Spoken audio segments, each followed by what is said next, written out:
Tony fanao ny isan-kerinandro kosa dia nitsidika orinasa roa indray ny fiadidiana lefitry ny primature amsahana ny toe-karena sy ny indostria androany ny tanjona ao anatin'izy ity moa dia hijery fotony ny zava-misy iaino ihany koa ny etaetan'ireo mpandraraha mba hampivoarana ny sehatra ny toe-karena eto Madagasikara. Mitohatra ny fitsidiana ataon'ny fiadidiana lefitry ny primature misahana ny toe-karena sy ny indostria ka androany dia orinasa roa teny amin'izao ny Filatex no notsidian'ny Praiministra lefitra Boutzaza Pierrot sy ny mpiara-miasa aminy ary hita tena toerana ihany koa ny filohan'ny sindikany indostria eto Madagasikara na ny SIM.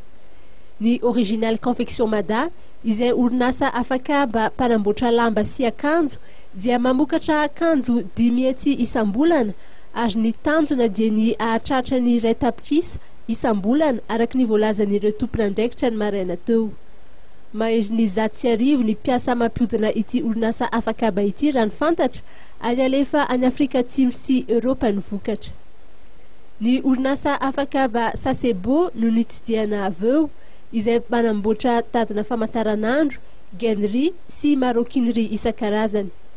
Ny firenena Europeana no tena andefasan'izy ireo ny vokatra ary efa zato mahery kely ny isan'ny mpiasa ao aminy. Voalazan'ny tompon'andraikitry ny orinasa fa anisan'ny olana izay sedran'izy ireo ny alafon'ny vidijiro, ny fahelan'ny fomba fiasa eo amin'ny sampandraram-panjakana sasany ary ny tsy fahampian'ny fangarahana izay ataon'ireo inspecteur des impôts sasany. Ny an'ireo tompon'andraikitra eo anivon'ny orinasa roa ireo ny délégationna izay notarian'ny Praiministra lefitra Boutzaza Pierrot ary nisy ny fifanakaloza-kevitra samihafa.